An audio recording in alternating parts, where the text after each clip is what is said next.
ये मेरा टेस्टिंग है लाइव के लिए। मैं फर्स्ट टाइम कर रहा हूँ। मुझे लाइव आने का कोई भी अनुभव नहीं है, तो मैं पहले ज़रा चेक कर लूँ कि ये मैं लाइव आ पा रहा हूँ या नहीं आ पा रहा हूँ। जो आपके बहुत सारे अप्स थम्स अप मिल रहे हैं, उससे मुझे अंदाज़ लग रहा है कि शायद मेरी आवाज़ आप तक पहुँच रही है। अगर मेरी आवाज़ आप तक पहुँच रही है तो ज़रा कोई मुझे मैसेज लिख दे कि जिससे मुझे पता लग जाए कि आवाज़ आवाज़ मिल रही है। ठीक है। आवाज़ मिल रही है। सबसे पहले तो मैं एकदम बड़े विनम्रता से हाथ जोड़कर माफ़ी चाहूँगा कि मैं लेट हो गया। और लेट समय से लेट होना मुझे बिल्कुल पसंद नहीं है, इसीलिए मैंने विंडो दिया था कि मैं 7:30 से पहले आने की कोशिश करूँगा। क्योंकि हमारा जो कर्तव्य है, जो ड्यूटी है, उससे बड़ा कोई धर्म नहीं है कि हमें जो काम मिला है हम उसे बहुत ही दिल से, पूरे सम्मान से करें। उससे अच्छा कुछ नहीं हो सकता है। उसके बाद हम बाकी सब कुछ करें। और दूसरी बात जो मैंने कल लिखी थी कि ऑलरेडी कोरोना पर इतना ज़्यादा लोग बोल रहे हैं, इतना ज़्यादा मीडिया बोल रहा है, इतना ज़्यादा व्हाट्सएप यूनिवर्सिटीज़ में ऐसे डिटेल्स आ रहे हैं कि अगर उसे पढ़ लो तो नॉर्मल आदमी भी डिप्रेशन में चला जाएगा। इसीलिए मैं थोड़ा चुप था कि ऑलरेडी इतना सारा इन्फॉर्मेशन आ रहा है। लेकिन फिर मुझे लगा, फिर कल एक बच्चे ने मेरे को बहुत फोर्स किया, कहा कि सर आप थोड़ा सा आके हम लोगों को गाइड कीजिए, थोड़ा सा हमें मोटिवेट करिए ताकि हमें आपसे कुछ सीखने को मिले। तो पहली बात तो ये कि बच्चे, मैं इस लायक नहीं हूं कि मैं आपको कुछ सिखा पाऊं। लेकिन अगर आपको लगता है कि मेरी बात से आपके जीवन पर कोई प्रभाव पड़ सकता है, तो मैं उसके लिए ईश्वर का बहुत बहुत शुक्रगुजार हूँ इस बात के लिए कि ईश्वर ने मुझे ये मौका दिया, कि इस लायक बनाया कि मेरी बात आपके लिए महत्वपूर्ण रखती है। अब शुरू करते हैं। सबसे पहले मैं सोच रहा था कि हम इसमें हम शुरुआत कहाँ से करेंगे। तो हमारे माननीय प्रधानमंत्री जी अपनी हर बात शुरू करते हैं मित्रों से। तो अगर मित्रों कह के करो तो ऐसा लगता है कि हम माननीय प्रधानमंत्री जी का कॉपीराइट ले रहे हैं। उनके मुंह से मित्रों सुनना एक अजब गजब की खुशी देता है। तो इससे पहले कि मैं कोई दूसरी बात करूं, सबसे पहले कहूंगा कि माननीय प्रधानमंत्री जी ने जो 7 बातें कही हैं, वो बातें बहुत इंपॉर्टेंट हैं। कृपा करके आप सबके पास स्मार्टफोन है, उन 7 बातों को समझ लीजिए, उसको आत्मसात कर लीजिए। और उसमें सबसे महत्वपूर्ण बात यह है, और जिसमें मैं आप सबका कमिटमेंट चाहूंगा, मैंने पोस्ट पे भी लिखा था कि जो आरोग्य सेतु ऐप है उसको जरूर डाउनलोड कर लीजिएगा। ये आरोग्य सेतु ऐप एक इतनी शानदार चीज बनाई है कि इसका जो रिजल्ट है, अभी कुछ लोगों ने भ्रामक बातें कह दी हैं कि हमारी इंफॉर्मेशन इधर हो जाएगी, उधर हो जाएगी। कृपया करके भ्रामक बातों में बिल्कुल ना आए, बिल्कुल ना आए। और आने वाले समय में आप देखना, आरोग्य सेतु जो ऐप है, ये कोरोना से हमारी लड़ाई का सबसे बड़ा हथियार बनेगा। और दूसरा यकीन मुझे यह है इस बात का कि जो लड़ाई हमारा देश इस वक्त लड़ रहा है, मैं आपको यकीन दिलाता हूं कि 6 महीने बाद जब ये कोरोना सब खत्म हो जाएगा, तब रिसर्च पेपर लिखे जाएंगे, ये होगा कि किसने कैसे लड़ाई लड़ी। आप देखना कि भारत देश उस लड़ाई में अव्वल आएगा, उस लड़ाई में सबसे ऊपर आएगा। इतना सहयोग दिया है आप सभी ने। देखिए, कई बार मैं सुना करता था कि डॉक्टर्स के साथ कुछ लोगों ने मारपिटाई कर दी, नर्सेस के साथ दुर्व्यवहार कर दिया। दिल को बड़ा दुख होता था इस बात का कि ये लोग बहुत मेहनत करते हैं।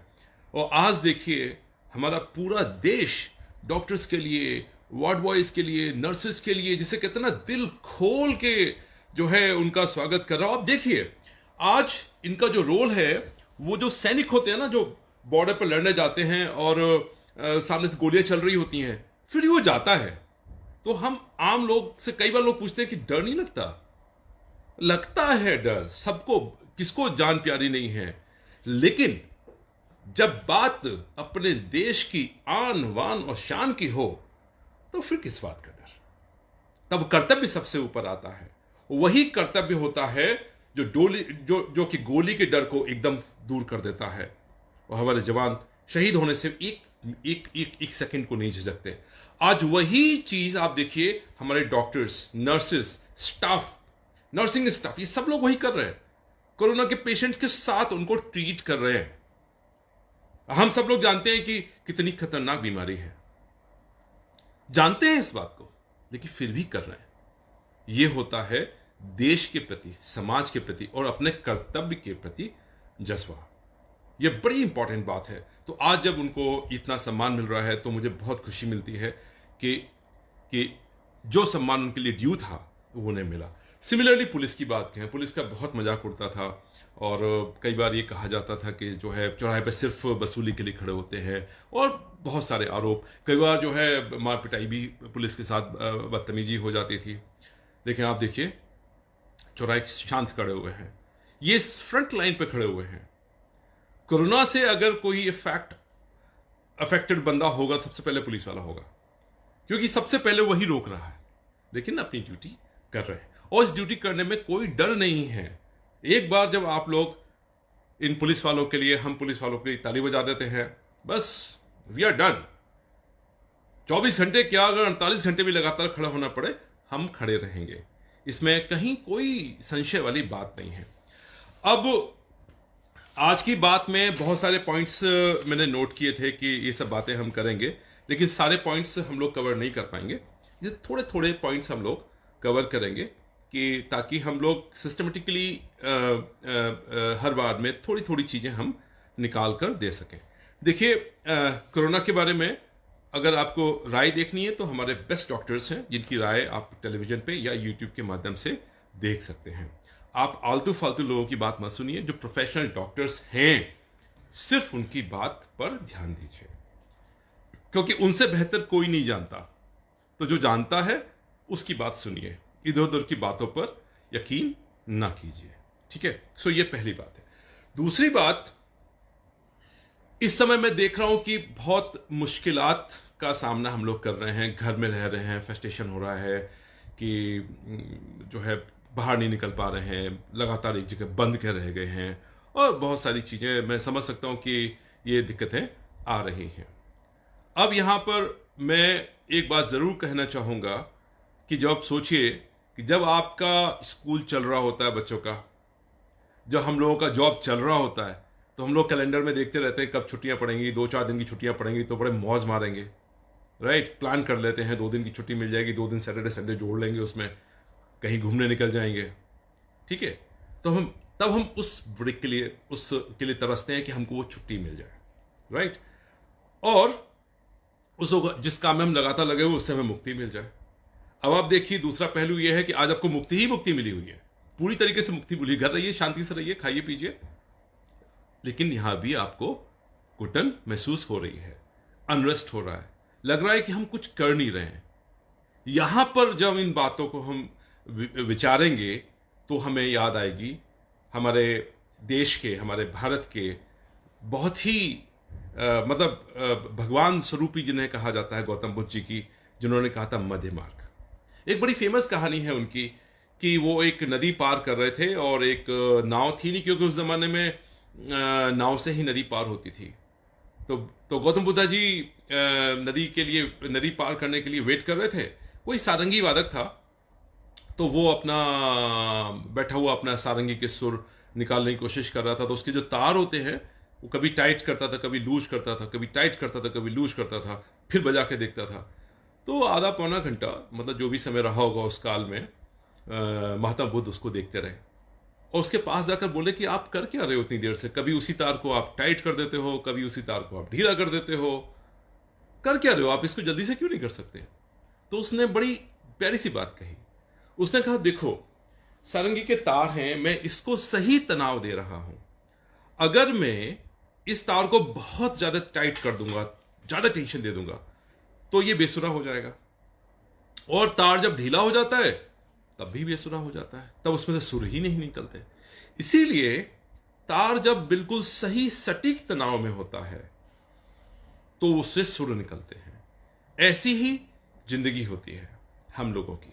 जब हमारी जिंदगी बैलेंस होती है, बिल्कुल मध्य में होती है, न बहुत कम न बहुत ज्यादा, तो जिंदगी में भी सुर निकलते हैं। और वो सुंदर बन जाती है। तो ये बड़ी इंपॉर्टेंट बात है जो कि हमें समझनी चाहिए। किसी भी चीज की अति हमेशा दुर्गति को ही प्राप्त होती है। आप कोई भी काम करिए, भूख लगी है खाना खा लीजिए, ज्यादा खा लेंगे आपको एसिडिटी हो जाएगी, कब्ज हो जाएगी। It's very simple. तो ये जो चीजें हैं, मैं ये इसीलिए आज कह रहा हूं कि हमें बैलेंस रखने की जरूरत है।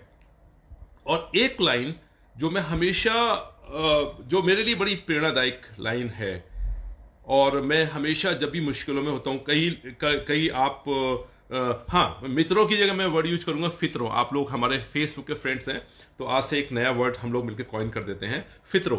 So you are my फित्रोज। सो फित्रोज, आप में से कई लोगों ने लिखा है कि मैं हमेशा कूल कैसे रहता हूं। तो देखिए, एक बड़ी सीधी सी बात मैं आपको बताना चाहता हूं कि आम सड़क पे अगर आप गाड़ी चला रहे हैं तो उसमें आपका टेस्टिंग स्किल टेस्ट नहीं होगा, आपका ड्राइविंग स्किल टेस्ट नहीं होगा। आपका ड्राइविंग स्किल तब टेस्ट होगा जब वो रास्ता बहुत ही ऊबड़ खाबड़ टेढ़ा मेढ़ा बिल्कुल गिरते पड़ते का होगा। जब तक मुश्किल सामने नहीं होगी, जब तक बॉलर खतरनाक नहीं होगा, तब तक आपकी बैटिंग का टेस्ट नहीं होगा। तो और जितना ज्यादा खतरनाक बॉलर होगा क्रिकेट में, उतनी अच्छी बैटिंग आपकी होती चलेगी। जितने खतरनाक रास्ते से आप गाड़ी चलाएंगे, रोज प्रैक्टिस करेंगे, आप उतने बेहतर होते चले जाएंगे। मीनिंग बाय, जिंदगी की जो मुश्किलें आती हैं वो आपको एक मौका देती हैं आपको इंप्रूव करने का। तो खुले हाथ से उनको कहिए आइए, वेलकम कीजिए। क्योंकि एक डायलॉग था, मूवी का नाम मुझे याद नहीं आ रहा, सिल्वेस्टर स्टैलोन की मूवी थी, उसका डायलॉग था और जो मुझे बहुत पसंद है। उसका नाम उसके इंग्लिश में उसको इस तरीके से कहा गया था, when going gets tough the tough gets going. When going gets tough, जब जिंदगी के हालात मुश्किल हो जाते हैं, कठिन हो जाते हैं, तो जो कठिन लोग होते हैं वो आगे बढ़ते जाते हैं, वो नहीं रुकते फिर। ये बड़ी इंपॉर्टेंट बात है। अब यहां पर एक मुद्दा और आता है कि इसको आप रास्तों को कैसे पार करेंगे। देखिए, यहां पर एक थोड़ा सा फिलोसॉफिकल बात मैं आपको जरूर बताना चाहूंगा कि हम सबका चरित्र, हम सबका एक्ट सही है गलत है, ये इसका निर्धारण कौन करेगा। ये बात मैं बड़े जिम्मेदारी से कह रहा हूं कि कोई भी एक्ट, कोई भी निर्णय सही है या गलत, इसका निर्णय कौन करेगा। तो ये बड़ी इंपॉर्टेंट बात है कि सही और गलत का निर्णय इंडिविजुअल चीजें हैं, यानी कि आइसोलेशन में नहीं हो सकता, आइसोलेशन में नहीं हो सकता। और एक, चलिए इसी के साथ एक मैं आपसे और प्रश्न पूछ लेता हूं। सही गलत, राइट एंड रॉन्ग, और दूसरा होता है गुड बैड। गुड और बैड, क्या दोनों एक बातें होती हैं? नहीं।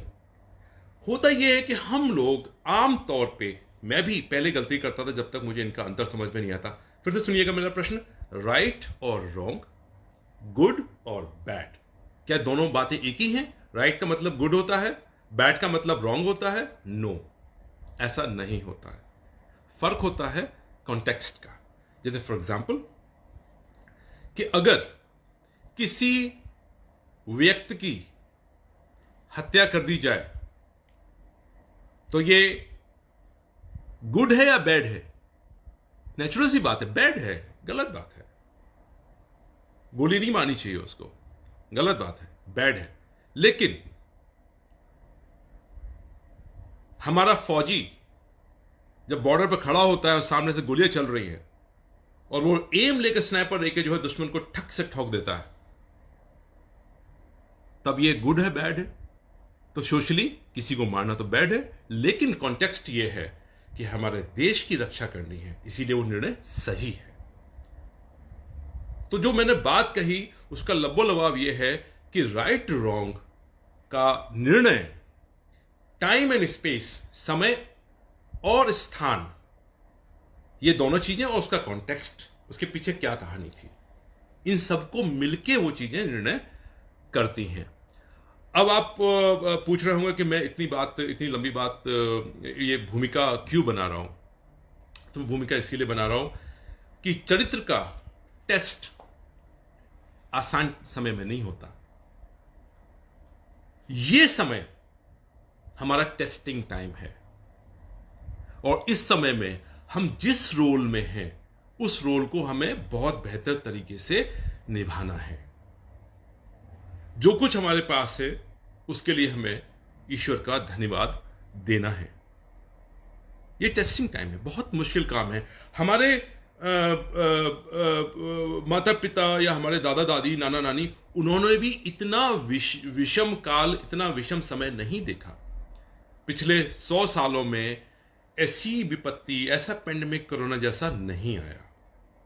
ये वाकई में बहुत विकराल है।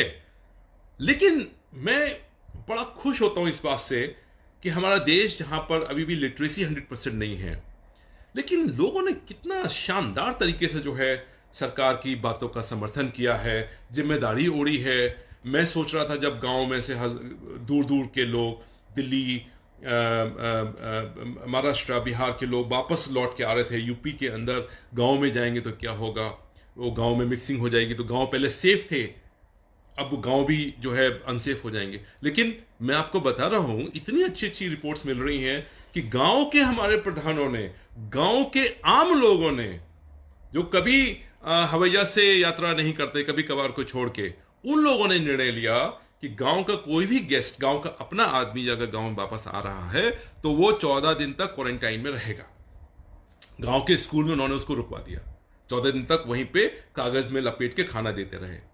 तो देखिए कितनी बढ़िया तरीके से हमारे देश की जनता ने उन चीजों को संभाला है। तो ये बहुत इंपॉर्टेंट बात है कि हम एक दूसरे के साथ मिलकर एक दूसरे को संभालें।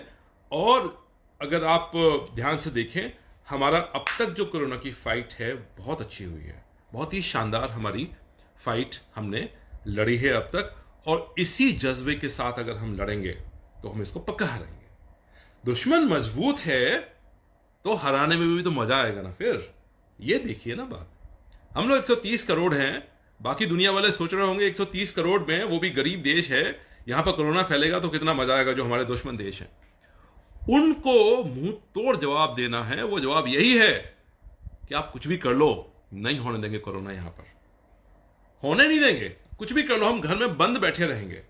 क्योंकि ये ऐसा नहीं है कि हमको होगा तुमको नहीं होगा, या तुमको होगा हमको नहीं होगा, सबको होगा। होगा तो सबको होगा।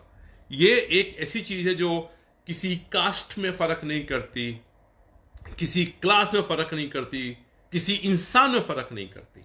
सबको होगा तो होगा। इसीलिए सुरक्षा क्या है, मैं आपकी सुरक्षा करूं और आप मेरी सुरक्षा करें। और मैं बार बार कह रहा हूं कि मैं पिछले 21-22 दिन से जो एका मिली है हमारे समाज में देखने के लिए, जो एक प्यार मिला है एक दूसरे के लिए, मैं देख रहा हूं कि हजारों लोग, मतलब पुलिस लठ लेके खड़ी हुई है, बाहर नहीं निकलने देंगे, फिर भी गरीबों को खाना खिलाने के लिए वो खाना बना के लेके जा रहे हैं। कई बार डंडे पड़ जाते हैं उनके ऊपर। एक मेरा मित्र है, उसने कहा कि साहब आज तो जो है पुलिस ने जो है हमको 2-3 डंडे मार दिए। तो मैंने कहा आपको बताना चाहिए था। बोला साहब बताते तब तक तो मार दिए। मैं मानता हूं ऐसा हुआ होगा, लेकिन उस बंदे ने कहा कि साहब मैं बिल्कुल निराश नहीं हुआ हूं, 2-4 डंडे खाने से कोई फर्क नहीं पड़ता, ये मेरी समाज की सेवा है, ये मेरा देश के लिए सेवा है। देश के लिए अगर 2-4 डंडे पड़ भी गए तो क्या फर्क पड़ता है, खा लेंगे, डंडे भी खा लेंगे। देश ने इतना खाना दिया है, खाने को हिस्ट पुष्ट शरीर दिया है हमको बनाने को, इतना दिया है देश ने, थोड़ा सा कष्ट भी सह लेंगे। वो सेवा कर रहे हैं, हजारों लोगों को खाना खिला रहे हैं। ऐसे लोग जो हजारों लोगों को खाना खिला रहे हैं, जो गरीब लोग हैं, जिनके पास, जो बेचारे जिनका रोजगार छूट गया है, और वो लोग जो आज, जिन्होंने कभी घर में एक रोटी नहीं बनाई होगी, वो लोग 8-8, 10-10 लड़के लड़कियां बैठ के ग्रुप में सोशल डिस्टेंसिंग को फॉलो करते हुए 4-4 घंटे इस गर्मी में, अप्रैल में अच्छी खासी गर्मी पड़ती है, 3-3 हजार लोगों को खाना बना रहे हैं। सुकून मिलता है कि हमारा युवा जो है वो ऐसा काम कर रहा है कि बस तबीयत खुश हो जाती है। अगर इनके हाथ में हमारा देश रहेगा तो भाई साहब बिल्कुल मामला बिल्कुल बढ़िया है, कोई दिक्कत नहीं है। ऐसे जज्बे की जरूरत है जो यहां पे दिखा रहे हैं। मैं यहां पर एक बात और कहूंगा कि समाज में हमारा बहुत अंतर है। कुछ लोगों के पास बहुत ज्यादा है, कुछ लोग बीच वाले हैं, कुछ लोगों के पास बहुत कम है। तो भैया जिसके पास ईश्वर ने दिया है, मैंने पहले कहा ईश्वर का धन्यवाद दो। और साथ में अगर आपके घर में कोई मेड काम कर रही है, तो उसकी सैलरी मत रोकना। चाहे अपने घर का कुछ बेच बाच के उसकी सैलरी देनी पड़े, सैलरी दे देना उसकी। अगर मेड को, आपके घर में काम करने वाले चौकीदार को, आपके घर में काम करने वाले मालिक को अगर पैसा नहीं दिया आपने, भूखे मर जाएंगे। आप मान लीजिए, कोई चारा नहीं है इस वक्त। और ये चरित्र का टेस्ट है, ये मुश्किल वक्त है, ये टेस्ट है। मुझे पक्का यकीन है कि जो आज का नया भारत है इस टेस्ट में फेल नहीं होगा। मेरे बहुत सारे दोस्तों ने मुझसे कमिट करा है कि चाहे अपनी सेविंग्स बचा के मुझे देनी पड़े, लेकिन मैं अपने एम्प्लॉयज को नुकसान नहीं होने दूंगा।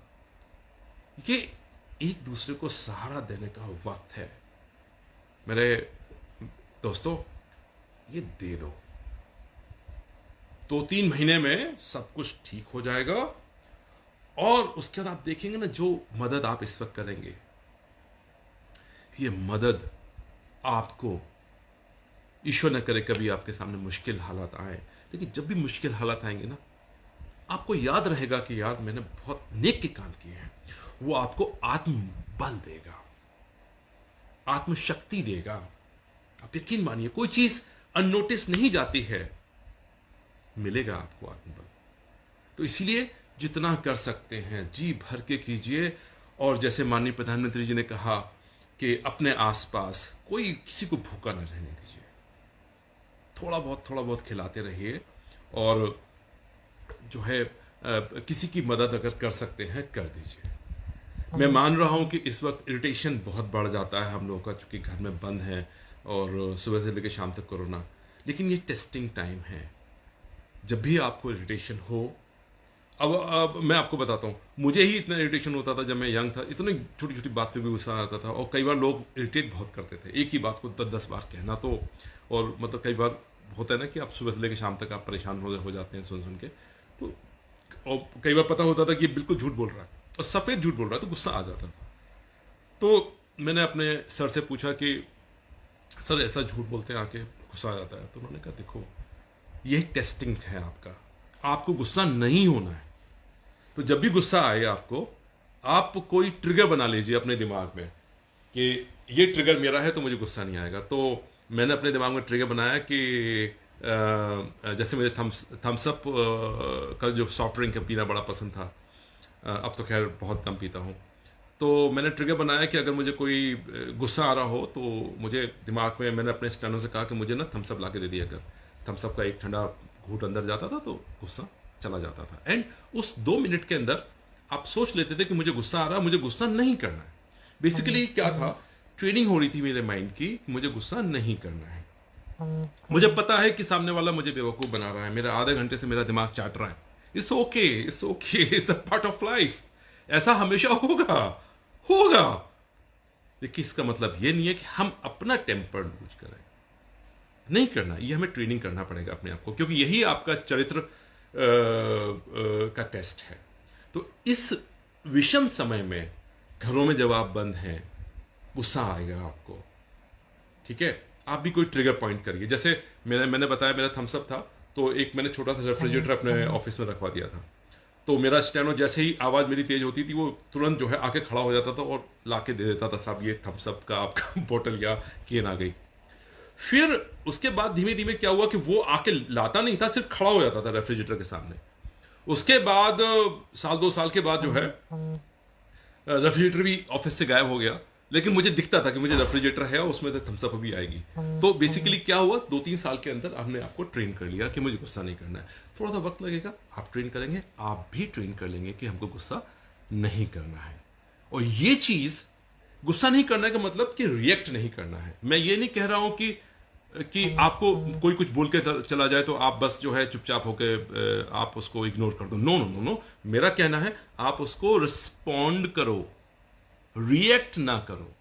रिएक्शन में और रिस्पॉन्स में बहुत अंतर होता है। रिएक्शन वो होता है शट से, किसी ने बोला आपने शट से बोल दिया, ये रिएक्शन होता है। रिस्पॉन्स वो होता है, उसने बोला, हमने सुना, गुस्सा आया, कंट्रोल किया, सोचा मैं इसका क्या सटीक जवाब दूं, बाद में 1-2 दिन के बाद उसका सटीक जवाब हमने दे दिया। ठीक है, वो रिस्पॉन्स होता है। इसीलिए never react to anything, always respond to things. एक बात बहुत लोगों ने कही है कि इस टाइम का हम सदुपयोग कैसे करें। देखिए, एक कॉमन रिसर्च वर्क ये कहता है कि 21 दिन के अंदर आप कोई भी अपनी हैबिट, जो आपकी गलत हैबिट है, वो बदल सकते हैं, या 21 दिन के अंदर आप एक नई हैबिट सीख सकते हैं। तो साहब आप देखिए, हमारे माननीय प्रधानमंत्री जी ने हमको दो दो मौके दिए। ये दो मौके हैं। पहला मौका था कि आपकी कोई पुरानी हैबिट जो गलत है, आदत हो, उसको खत्म करो, तो 21 दिन में आपको वो दे दिए। और अब 21 दिन और दे दिए कि अगर आपकी कोई अच्छी आदत आपको सीखनी है तो सीख लो। 21 दिन अगर आप उस चीज का रिहर्सल करेंगे, प्रैक्टिस करेंगे, तो आप कर लेंगे। This is doable. अगर आप so my son is here to give me some tips जो आपके लिए आ रहे हैं। उनमें से मैंने कहा कि मुझे कुछ टिप्स दो, तो वो मुझे दे रहा है, तो उनको भी मैं रिस्पॉन्ड करूंगा आपके साथ। तो आप सीख सकते हैं उस चीज को। अच्छा, तो बड़ी बात नहीं है। एक बात और यहां पे अपनी बात खत्म करने से पहले कहना चाहूंगा कि यह मौका है अपना इम्यून सिस्टम स्ट्रांग करने का। 80% लोगों को कोरोना होगा और उनको पता भी नहीं चलेगा कोरोना कब आया और कब चला गया। मजबूत किले नहीं ढहा करते हैं, पतली दीवारों वाले किलों पर जो है दुश्मन जो है हल्की टक्कर मार के उनको गिरा देता है। तरीका क्या है? ये तो चारों ओर से आ रहा है, तो बचोगे कैसे? अपने किले को मजबूत बनाइए। मजबूत बनाने का तरीका क्या है? अपना इम्यून सिस्टम अच्छा करिए। इम्यून सिस्टम पर बहुत सारी रिसर्च है, बहुत सारी बातें कही गई हैं, मैं उनकी डिटेल्स में अभी नहीं जाऊंगा। और अगर आप लोग मुझे लिखेंगे तो इम्यून सिस्टम पर हम लोग पूरा का पूरा एक बार चर्चा कर सकते हैं। लेकिन सबसे बेसिक बात मैं आपको आज जरूर बता दूंगा, वो ये कि पूरे दिन में कोशिश ये करिए कि आपका हार्ट का पल्स रेट कम से कम 130-40 के आसपास हो। चाहे आप वो दौड़ रहे हो, या पुशअप लगा रहे हो, या कूद रहे हो, या स्किपिंग कर रहे हो, आपका हार्ट रेट दिन में 5 मिनट के लिए 130-140 से ऊपर जाना चाहिए। अगर आप इतना कर लेते हैं, इतने से पूरी बॉडी में ब्लड सर्कुलेशन सॉलिड हो जाएगा और आपका इम्यून सिस्टम में एक बहुत अच्छा सुधार मिलेगा आपको देखने को। ये बहुत बेसिक सी बात है, और ये बेसिक बात आदिकाल से चली आ रही है। ये बेसिक बात आदिकाल से चली आ रही है, ये अकाट्य सत्य है। एक चलते चलते एक छोटी सी कहानी इसकी बता देता हूं कि एक राजा था, पड़ा रहता था, राजा था, तो क्या फर्क पड़ता है उसको। उसको बहुत सारी बीमारियां हो गई, बहुत इलाज कराए उसने। जो वैद्य उसका इलाज नहीं कर पाता था, वो उसी को जो है सजाए मौत, किसी को घोड़े से बंधवा के खिंचवा देता था, किसी को जो है सूली पे चढ़ा देता था, कुछ भी करता था। किसी ने कहा कि साहब ये वैद्य आपको इलाज नहीं कर पाएंगे, कोई संत महात्मा है जंगल में, उनके पास जाओ, उनके पास इलाज है। राजा तो जो है अपना सैनिकों के साथ पहुंच गया उसके पास। अब बेचारे संत महात्मा, संत थे, सन्यासी इंसान, वो अपना हवन ववन करके अपना जंगल में अपनी साधना करते थे, उनको ये वैद्यगिरी आती नहीं थी। अब उस राजा ने कहा कि आप मेरा इलाज करिए। इलाज नहीं करेंगे तो संत महात्मा ने कहा, भाई महाराज जी, मैं तो इलाज नहीं करता हूं, मैं तो सिर्फ पूजा पाठ का काम करता हूं, मेरा काम तो सिर्फ पूजा पाठ का है, वही मैं करता हूं, मैं इलाज नहीं करता हूं। तो राजा ने निकाली तलवार, ताकत का दम होता है ना, निकाली तलवार, रख दी गर्दन के ऊपर। अब बेचारा सन्यासी, संत इंसान, मरता क्या ना करता, उसकी समझ में कुछ नहीं आया। तो वो गए अंदर, जो यज्ञ था उसकी बभूति थी, उसकी कुछ पुड़ियां बनाई और राजा को दे दी। और राजा से ये कहा कि राजा महाराज जी, ये ऐसी दवा है जो आपकी सारी बीमारियां काट देगी, लेकिन ये दवा की गोली बना के खानी पड़ेगी। और गोली बनाएंगे आप अपने माथे के पसीने से। माथे का पसीना इसमें टपकेगा, फिर उसकी आप गोली बनाइए और खा लीजिए। अगर माथे के पसीने से टपक के गोली बना के खाई आपने तो आप ठीक हो जाओगे, अन्यथा जो है भगवान मालिक है। अब राजा तो ऑलरेडी इतना परेशान था, क्या करता। अब पसीना निकालने के लिए उसको फिर मेहनत करनी पड़ी, यानी कि वही 130 का पल्स रेट, 5 मिनट जब तक करोगे पसीना तभी निकलेगा। पसीना निकलना शुरू हुआ राजा का, 6 महीने पसीना निकाला उसने, सारी बीमारियां कट गई, वो ठीक हो गया। पहुंचा संत के पास कि आप बताओ दवा कौन सी दी थी। तो संत ने फिर कहा, भाई दवा कुछ नहीं दी थी, सिर्फ आपको हमने नेचर के पास आने के लिए कहा था। ये नेचुरल है, हम दिन में थोड़ा सा पसीना बहाएं, ये हमारे लिए नेचुरल है। जो हम लोग नहीं करते हैं। जैसे फॉर एग्जाम्पल, जंगल में शेर हो, टाइगर हो, उसको शिकार करने के लिए 6 बार में से 1 बार शिकार मिलता है, 6 बार भागता है, पसीना बहाता है। हिरन हो, बाकी जानवर हो, अपनी जान बचाने के लिए दिन भर भागते हैं, तो पसीना सब बहाते हैं। इसीलिए उनको डायबिटीज नहीं होती, उनको ब्लड शुगर नहीं होता, उनको कुछ नहीं होता, उनको कोरोना भी नहीं होता। सो मोटी मोटी बात यह है कि हम लोग नेचर के साथ रहें। अपनी इम्यून सिस्टम बढ़ाने का सबसे सिंपल मैंने तरीका बताया है, कोई दवा नहीं, कुछ नहीं, सिर्फ 5 मिनट, सीढ़ियां हैं, फ्लैट है, ऊपर नीचे चढ़ लीजिए, थोड़ा सा 5 चक्कर लगा लीजिए 50-50 सीढ़ियों के, बस हो गया काम आपका। इतने से काम आपका हो जाएगा। और इस समय जो बहुत सारी जो समस्याएं आ रही हैं, उसमें मैं एक चीज के लिए जरूर कहूंगा कि माता पिता का विशेष ध्यान रखिए, क्योंकि वो बहुत ज़्यादा टेंशन चाहते हैं इस वक्त। और नेचुरली टीवी अखबारों में खबरें आ रही हैं कि 60+ वालों की दिक्कतें ज़्यादा हैं, उनको चैलेंजेस बहुत ज़्यादा हैं। तो ऐसी सिचुएशन में जब उनको चैलेंजेस ज़्यादा हैं, उनको रिस्पेक्ट दीजिए, उनको केयर कीजिए, उनकी बात बात पे पूछते रहिए कि कोई दिक्कत तो नहीं है। ये बड़ा इम्पोर्टेंट बात है। अपने साथ, उनके साथ पुराने वीडियोज हों, उनको लगा के देख लीजिए, थोड़ा सा मज़ा लीजिए, पुरानी यादें ताज़ा कीजिए, हंसी मजाक का माहौल घर में क्रिएट कीजिए, लूडो खेलिए। हाँ, लूडो से ज़्यादा झगड़ा मत कीजिएगा। अभी मैंने सुना कि जो है पति पत्नी लूडो खेल रहे थे, पुलिस बुलानी पड़ी, आपस में लड़ गए। प्लीज़ लूडो का मज़ा लीजिए, पुलिस मत बुलाइए, पुलिस ऑलरेडी बहुत परेशान है, तो पुलिस को जो है उसमें वहाँ पर रहने दीजिए। और हाँ, हमारे देशवासी जो कर रहे हैं, जहाँ पे भी वो पुलिस वालों को, हमारे सफाई कर्मियों को, आप देखिए, उनको पता है कि वो सड़क पे निकल रहे हैं और उस गंदगी में कोरोना हो सकता है। They are the real characters. आप देखिए, उसकी तनख्वाह बहुत ज़्यादा नहीं होती। हमारी तनख्वाह तो बहुत बढ़िया, ठीक ठाक है, तो हम तो ड्यूटी पे जा रहे हैं, तो कोई बहुत बड़ा एहसान नहीं कर रहा है। लेकिन वो जो सफाई कर्मचारी है, वो जो वार्ड बॉय है, जो नर्सेज हैं, बहुत छोटी तनख्वाह मिलती है उनको। पूरे देश में अभी तक कोई ऐसी खबर नहीं है जहां पे किसी ने भी कहा हो कि कोरोना है इसीलिए हम ड्यूटी नहीं करेंगे। ये होता है साहस। और ये सब लोग, सारे सफाई कर्मचारी, सारी नर्सेज, सारे डॉक्टर्स, सारा मेडिकल स्टाफ, सारा पुलिस स्टाफ, और वो सारा स्टाफ जो सप्लाई चेन में लगा हुआ है, वो सारी एनजीओज जो ये लगी हुई हैं चारों तरफ, वो सारे लोग जो पुलिस से, जिनको परमिशन नहीं मिली, फिर भी जानवरों को खिलाने के लिए, कुत्तों को खिलाने के लिए, बंदरों को खिलाने के लिए अपने घर से चुप चुप के रात में सामान लेके जा रहे हैं, खिला रहे हैं। ऐसे तमाम मेरे देशवासियों को मेरा सलाम। कसम से दिल जीत लिया आपने। मतलब कुछ भी हो, इस 21 दिनों में दिखा दिया है आप सबने कि हमारे देश का चरित्र बड़ा स्ट्रांग हो गया आप। और पहले तो ये कोई कल्पना लगती थी कि कभी हम दुनिया में भी हमारी कोई सम्मान करेगा नहीं करेगा। अब वो कल्पना नहीं लगती, अब यकीन सा लगता है हम सम्मान होगा।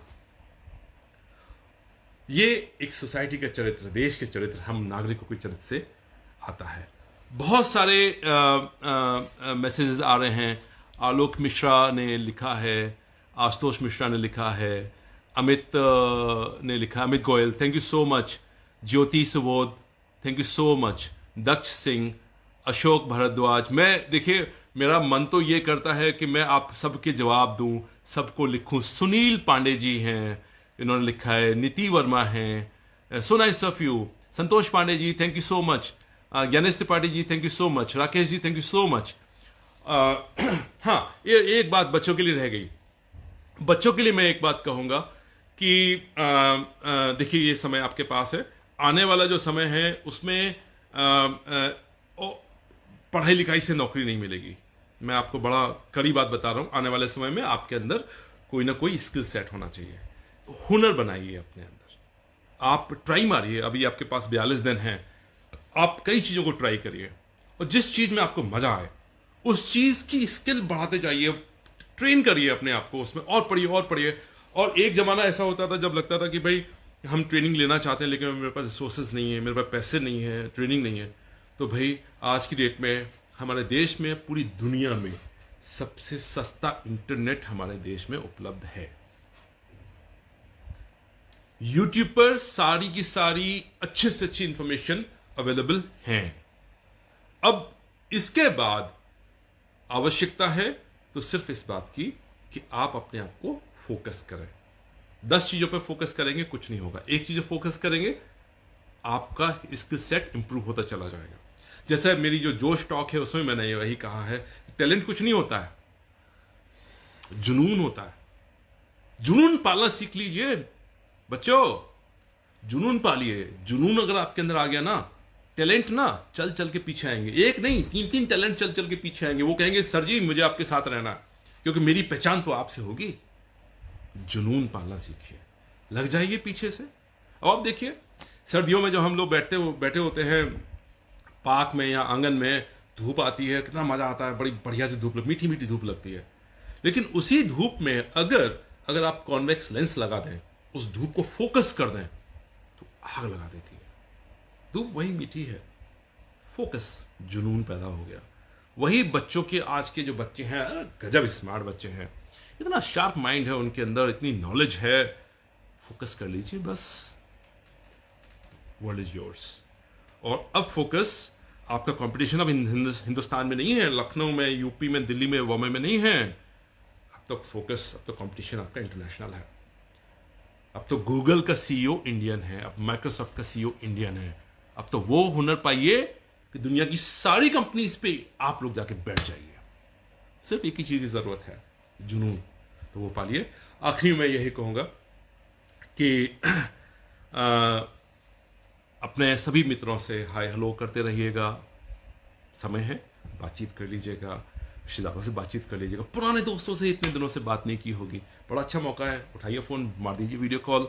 वो भी फुर्सत में है, आप भी फुर्सत, जरा पुराने संबंध में थोड़ी गर्मी लाइएगा।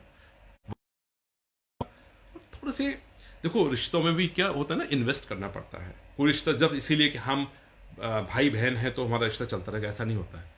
एक दूसरे के लिए हमें अपना समय, अपना कंसर्न इन्वेस्ट करना पड़ता है, वो करिए और एका होकर आगे बढ़ेंगे हम लोग।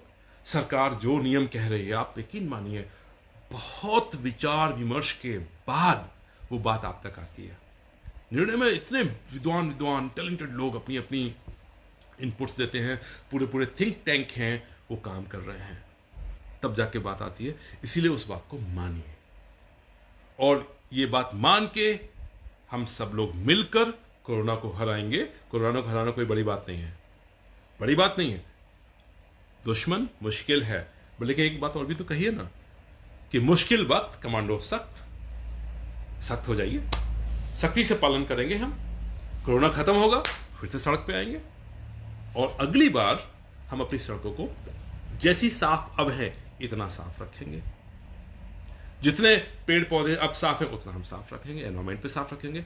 और मुझे पक्का यकीन है कि ये 21 अब पूरे 42 दिन है। सोचिए अपने बारे में, कुछ लिखिए, और अगर कोई ऐसी बात जो आपको कंफ्यूज करती है और आप कॉन्फ्लिक्ट में हैं, किसी कॉन्फ्लिक्ट जोन में हैं, समझ में नहीं आ रहा ये क्या सही है गलत है, कई बार होता है ऐसा, आप मुझे इनबॉक्स में प्रॉब्लम पूरी लिख दीजिए, मैं आपको रिप्लाई करूंगा। ये हो सकता है कि मेरा रिप्लाई तुरंत ना आए, क्योंकि बहुत ज़्यादा जिम्मेदारियां हैं। मैं सभी जिम्मेदारियों में मेरा जो सबसे पहला कर्तव्य है, पुलिस की ड्यूटी, वो मेरी सबसे पहले है, मैं पहले वो निभाऊंगा। उसके बाद मेरा कर्तव्य मेरे माता पिता के लिए, मैं वो निभाऊंगा। उसके बाद मैं आप सब लोगों के लिए, जो मेरा समय है, हमारे समाज के लिए, आप सबके लिए, बच्चों के लिए, आपके सभी माता पिताओं के लिए मेरा प्रणाम बंदन। आपका चरण स्पर्श करके आशीर्वाद चाहूँगा। आपके बच्चे बहुत अच्छे हैं, और माता पिताओं को बताइए कि हम सब लोग आपका अच्छा बच्चा बन के दिखाएंगे, अच्छे बेटे बन के दिखाएंगे, अच्छी बेटी बन के दिखाएंगे, और दुनिया को दिखाना है कि हम एक अच्छे भारतीय बन के दिखाएंगे। जय हिंद, जय Bharat. Thank you so much. Thank you Divyansh Rai, thank you Sonu, thank you Sandeep Singh. अब मैं आपसे विदा चाहूंगा, Ankur Chaudhary, thank you so much.